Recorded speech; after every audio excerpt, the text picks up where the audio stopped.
Hello बच्चों, आप सभी का स्वागत है एसएस कोचिंग क्लासेस में।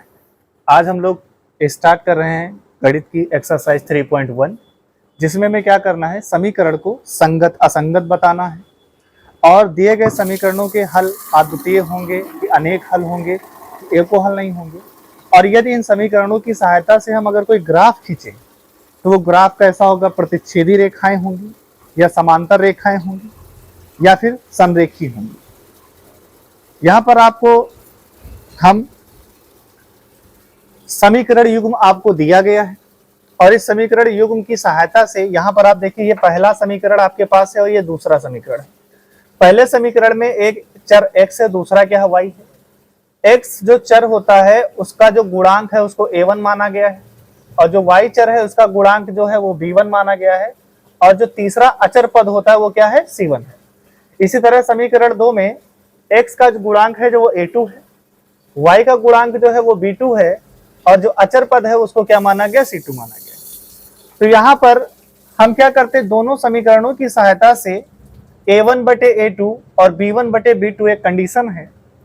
अगर इसकी सहायता से a1 बटे a2 और b1 बटे b2 अगर दोनों का अनुपात आपस में बराबर नहीं होता है, तो जब दोनों का अनुपात बेटा बराबर नहीं होगा तो वहां पर आपका जो हल होगा वो कैसा होगा, अद्वितीय होगा। कैसा हल होगा बेटा, अद्वितीय हल आपका होगा। कैसा हल होगा बेटा आपका, अद्वितीय हल होगा। तो यहां पर हम इसके नीचे क्या लिखेंगे, अद्वितीय हल होंगे, अद्वितीय हल होंगे।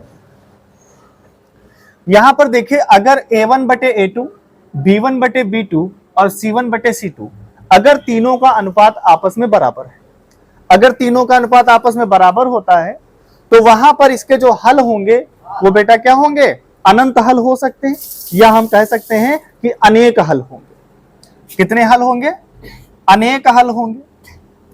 कितने हल होंगे बेटा, अनेक हल होंगे। लेकिन अगर a1 बटे a2 और b1 बटे b2 और does not equal to c1 बटे c2, मतलब क्या हुआ कि अगर a1 बटे a2 और b1 बटे b2 का अनुपात बराबर है लेकिन c1 बटे c2 का अनुपात बराबर नहीं है, तो यहां पर बेटा इस समीकरण के जो हल होंगे वो बेटा क्या होंगे, शून्य होंगे, यानी इनका कोई भी हल नहीं होगा। यानी हम कह सकते हैं कि कोई हल नहीं होगा। तो कोई हल नहीं होगा, एक बात तो क्लियर हो गई। ये तो हमने ये जान लिया कि किसके कितने हल होंगे। अगर a1 बटे a2 और b1 बटे b2 का जो अनुपात है वो बराबर नहीं है तो हल कितना होगा, अद्वितीय होगा। अद्वितीय का मतलब सिर्फ एक ही हल होगा, दूसरा हल नहीं होगा। अगर a1 बटे a2 और b1 बटे b2 और c2 अगर तीनों आपस में बराबर है तो बेटा इनके हल कितने होंगे, अनेक हल होंगे, बहुत सारे हल होंगे।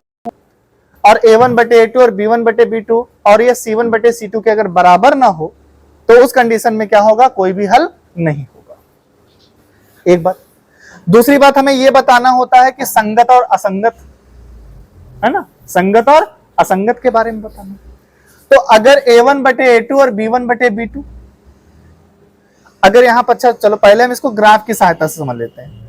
अगर यहां पर इसका बेटा एक ही हल है तो अगर इस समीकरण से हम एक लाइन खींचे और इस समीकरण की सहायता से हम एक लाइन खींचे और इसको हम एक ग्राफ बनाएं, तो ग्राफ जब हम बनाएंगे तो हम क्या देखेंगे कि यहां पर ये रेखाएं, यानी एक रेखा दूसरी रेखा को किसी एक बिंदु पर क्या करेगी, कट करेगी। क्या करेगी, सिर्फ एक बिंदु पर कट करेगी और जिस बिंदु पर कट करेगी वही उसके क्या होंगे, हल होंगे। यानी सिर्फ एक ही बिंदु पर कट करेगी। लेकिन जब a1 बटे a2 और b1 बटे b2 और c1 बटे c2 अगर हम इसके लिए क्या करें, अगर ग्राफ खींचें तो हम ये पाएंगे कि पहले समीकरण के लिए जो हमने रेखा खींची है तो वो बेटा क्या होगी, दूसरे समीकरण की जो रेखा होगी जस्ट उसी के ऊपर क्या करेगी बेटा, ओवरलैप करती हुई जाएगी। क्या होगी, ओवरलैप करती हुई जाएगी।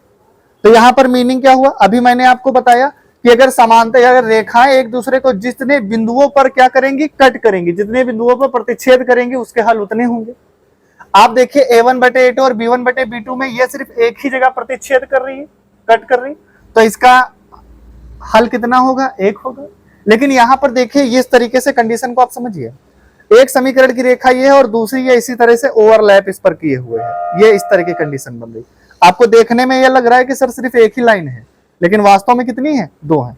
तो ये है और दूसरी लाइन ये इस पर, तो देखने में एक लग रही पर सर वास्तव में लाइन कितनी है, दो। तो एक लाइन दूसरी लाइन पे किस तरह पूरी तरीके से ओवरलैप, पूरी तरीके से इस पर क्या है, पूरी तरीके से इसको कई बिंदुओं पर क्या कर रही है, प्रतिच्छेद कर रही, कई बिंदुओं पर टच कर रही। तो कई बिंदुओं पर टच करी, इसलिए इसके हल कितने होंगे, अनेक हल होंगे। एक बिंदु पे टच किया तो एक हल, और कई बिंदुओं पे टच कर रही तो कई हल।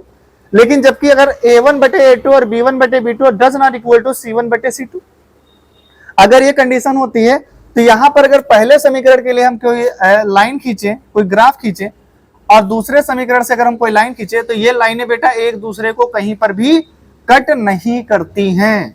ये एक दूसरे को कहीं पर कट करेंगी, तो जब एक दूसरे को बेटा कहीं पर कट नहीं करेंगी तो क्या इनका हल होगा, इनका हल नहीं होगा।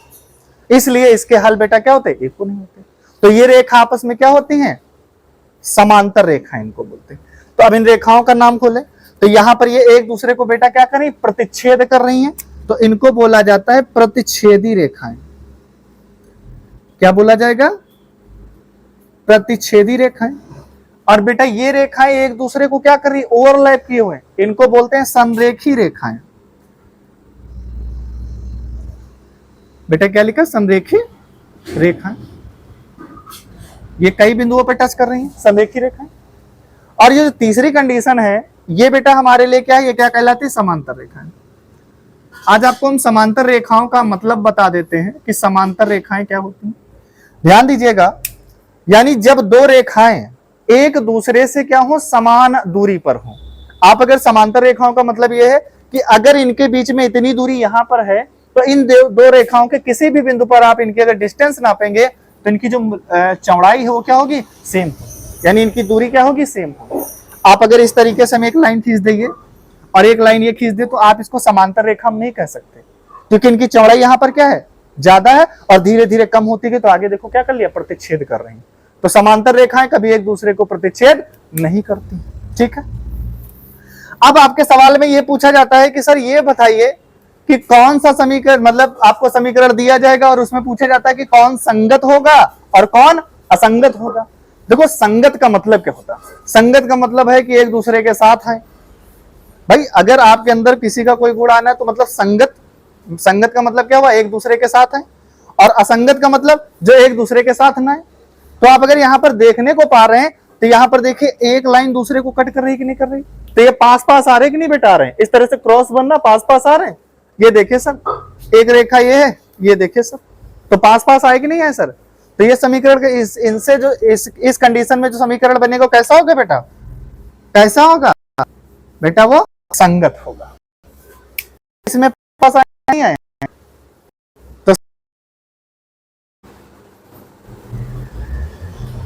तो जब बेटा यहां पर देखिए एक रेखा दूसरी रेखा को पूरी तरीके से क्या है, ओवरलैप किए हुए, टच किए हैं पूरी तरीके से, तो यहां पर ये संगत है, क्योंकि एक रेखा दूसरी पर इस तरह से पूरी तरीके से क्या कर रही है, टच कर रही है।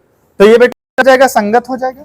लेकिन यहां पर रेखा दूसरी को बेटा कहीं पर नहीं कर, तो क्या एक दूसरे के तर्क में कहीं का नहीं हुआ, होंगी ये समीकरण ये क्या बेटा, संगत। तो संगत, संगत और क्या, असंगत। तो अब याद करने का तरीका होता, सबसे बढ़िया तरीका कि सर अगर a1 बटे a2 और b1 बटे b2 आपस में बराबर नहीं है, सर हल क्या होंगे, अद्वितीय होंगे, छेदी रेखाएं होंगी, और बेटा वो क्या, संगत होगा। अब अभी भी आपका तीनों बराबर हैं, तो उसके हल बेटा क्या होंगे, अनेक होंगे, और क्या होगा, संगत होगा और समरेखी होगा। और अगर बेटा a1 बटे a2 और b1 बटे b2 तो बराबर है, पर c1 बटे c2 का अनुपात बराबर नहीं है, तो उस अवस्था में इसके हल कोई भी नहीं होंगे, यानी उसके हल एको नहीं होंगे। और जो रेखाएं होंगी कैसी होंगी, समांतर होंगी। और बेटा ये कैसा होगा, असंगत। कैसा होगा, असंगत। उम्मीद करता हूं कि आपको हमने ये संगत असंगत रेखाएं कब प्रतिच्छेदी होंगी, कब समांतर होंगी, कब संरेखी होंगी, है ना, कब हल अद्वितीय होगा और कब हल अनेक होंगे और कब कोई हल नहीं होगा, ये बातें आपको बताई गई। अगर आपको वीडियो पसंद आया है तो लाइक और सब्सक्राइब करिए और आप लोग इसका स्क्रीनशॉट ले लीजिए।